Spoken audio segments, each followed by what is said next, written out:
अवतार सिंह जी पटियाला से जज। महाराज जी, आपके चरणों में कोटि कोटि प्रणाम।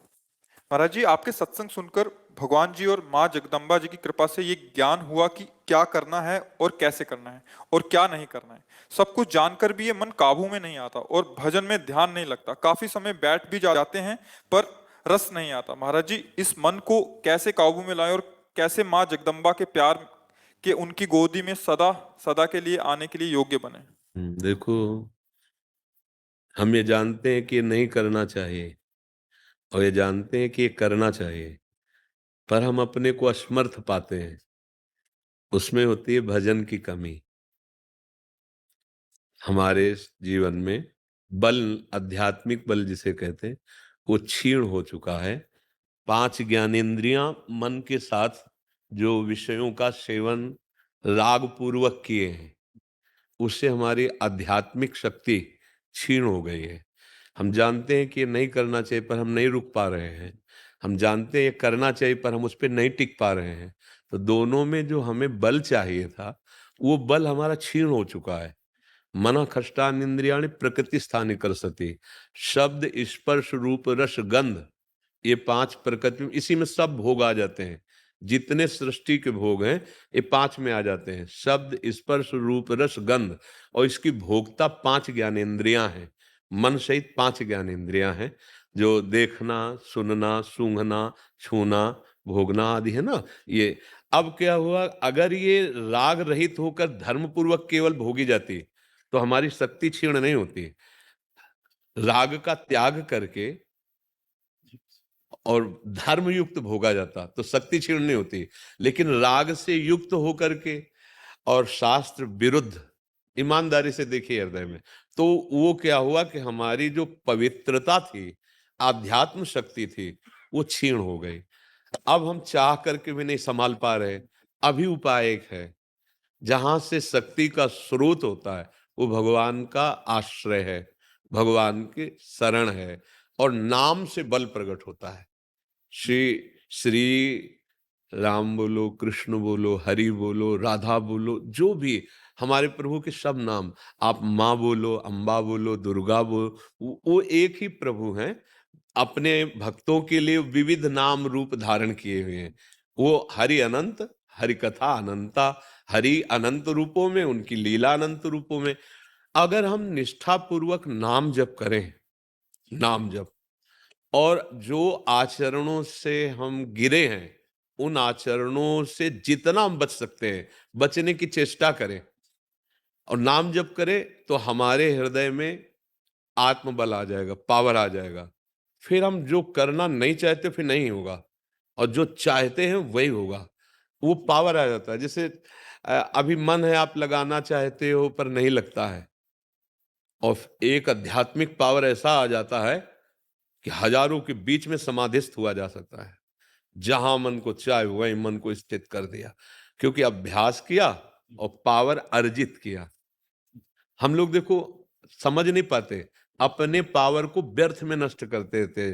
जैसे गांधारी जी ने जब सुना कि उनका ब्याह धृतराष्ट्र के साथ हो रहा है और वो आंखों से अंधे हैं, तो जिसका पति आंखों से अंधा हो तो फिर मुझे रूप देखने की जरूरत क्या। उसी समय अपनी नेत्रेंद्री में पट्टी बांध ली। देखने को तो एक सहज क्रिया है कि आंखों में पट्टी बांध ली, लेकिन उन्होंने अपनी आंखों की शक्ति को संचित किया। जब महायुद्ध महाभारत का चल रहा था और देखा कि विजय श्री पांडवों की होती चली जा रही है, अब दुर्योधन मारा जाएगा, तब गांधारी जी ने कहा, बुलाया दुर्योधन को और कहा, बेटा, जिस दिन से मेरा ब्याह तय हुआ था आज तक मैंने आंख नहीं खोली, आज मैं खोलूंगी। जहां मेरी दृष्टि पड़ेगी पूरे शरीर तेरा वज्र का हो जाएगा, क्योंकि मैंने नेत्रों की शक्ति का संचय किया है, समझना। और अब वो जा रहे थे तो भगवान तो सर्वांतर्यामी मिल गए। बोले, कहाँ जा रहे हो? बोले, माता। या तो बच्चे हो तो वैसे जा रहे हो? ठीक है, माता तो माता ही होती है, पर मतलब कुछ तो उसके भगवान समझाना चाहे तो समझ में ले आए वो ऐसे। पर जे ही पट्टी खोली ऐसी वैसे, अरे उनका बेटा ये क्या कर लिया, अब ये जगह तेरी कमजोर हो गई, यहीं से मारा जाएगा। तो जो जांग और इतना स्थान था, वहीं से अगर वो ना, तो एक इंद्री की शक्ति थी, एक इंद्री की शक्ति, नेत्रेंद्री को बांध रखा था, खोला तो बिल्कुल वज्र का शरीर कर दिया दुर्योधन का उतना, जितने में ऐसे हमारे 5 ज्ञान इंद्रियां हैं। अब जैसे पहले ऋषि मुनि मौन का आश्रय लेते थे, अगर वाणी से बोल दिया कि जा वृक्ष हो जा, तो हो गए वृक्ष, उसमें देर नहीं लगेगी। जा पाषाण हो जा, तो पाषाण। एक एक इंद्री की शक्ति, और हम व्यर्थ में नष्ट करें ना, व्यर्थ में देखना, व्यर्थ बोलना, व्यर्थ सुनना, व्यर्थ खाना, व्यर्थ की चेष्टाएं, तो हमारी सारी शक्ति जा रही ना। देखो, जो साधक जन होते हैं उस शक्ति का संचय करते हैं, नेत्रों को संभालना, वाणी से मौन रहना, भगवत चिंतन करना, शरीर से वही चेष्टा होना जो धर्मयुक्त है, तो वही महात्मा कहे जाते हैं। उनके दर्शन मात्र से, स्पर्श मात्र से पापनाश की बात आती है। संत दरस जिमि पातक टरें, दरस परस अघनाश। तो आप में क्या कमी रह गई? वही पंच भौतिक शरीर आपका है और आप भी भगवान के अंश है, पर आपने अपनी शक्ति को संभाला नहीं, बर्बाद कर दिया है।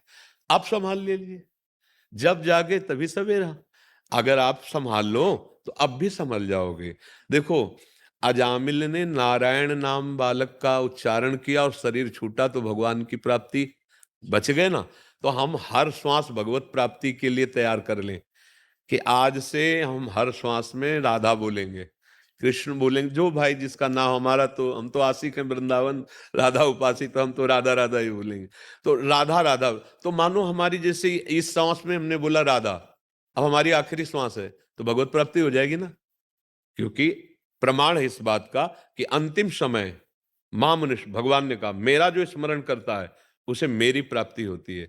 वो तो पुत्र के बहाने बोला था नारायण, हम तो जानबूझ के राधा बोल रहे हैं किशोरी जी को, तो अब हमारा कल्याण क्यों नहीं होगा? अब हम लोग लंबे समय के लिए पहले धारणा बना लेते हैं कि 10-20 साल जब करेंगे तब कहीं ऐसा कुछ होगा। ऐसा 10-20 साल जिए कौन ठेका है? ठेका ले कोई? अरे शाम तक हम जिए कि नहीं, इसका हमें भरोसा नहीं। तो अभी हम इसी श्वास से प्रारंभ करते हैं भगवत प्राप्ति की यात्रा, राधा, फिर अगली श्वास राधा तो हमारा काम बन जाएगा। अच्छा, और बात दूसरी कि जैसे अब हमसे आचरण नहीं संभल रहे, क्योंकि बहुत बड़ी ये माया का विचित्र खेल है। तो हमने कई बार सत्संग में कहा है कि आपको पता चल जाए कि पुराना किराएदार है, 20 वर्ष रहता हो गया और गुंडा है, हटाए हट नहीं रहा, तो अब आप उससे बड़े बलवान के नामे कुछ दिन के लिए चाहे करें, पर मकान करना पड़ेगा नाम नहीं। अब वो जब उसके हाथ में रजिस्ट्री आएगी, अब वो देख लेगा उन गुंडों को, नहीं देख लेगा। तो इसीलिए शरणागति का मतलब सबसे बड़े बलवान भगवान है। अब ये काम क्रोध लोभ मोह मद मत्सर हमारी धज्जियां उड़ा रहे हैं, हम कह रहे निकल जाओ भैया, वो कह रहे बहुत जन्म से अधिकार की, हम कैसे जाएंगे? तो प्रभु के नामे रजिस्ट्री, तनुआंग मनोभी रमलई सोहम तवेगा, हे हरि आपके वो सब निकल जाएंगे। जितने काम क्रोध लोभ मोह मद मत्सर हैं, भगवान के शरणागत के हृदय से स्वयं निकल जाते हैं। तो भगवान की शरण में होकर हर श्वास नाम जप करें, हमारा जीवन व्यर्थ नहीं होगा, हमें भगवत प्राप्ति हो जाएगी। हम कहीं ऐसे विचार पे हो कि हम जितेंद्रिय हो जाएं, निर्विकार हो जाएं, फिर भजन, तो नहीं हो पाएगा। देखो खुली बात है, कलिकाल है और अपने लोगों की दशा देख लो क्या है। अभी कुछ सोचते हैं, थोड़ी देर में कुछ सोचते हैं, क्या भरोसा इस अपनी बुद्धि मन का? तो भरोसा प्रभु का और राधा राधा। हम पापी हैं, नीच हैं, कामी हैं, क्रोधी हैं, जैसे भी हैं प्रभु आपके हैं और आपका ही नाम जपेंगे, राधा राधा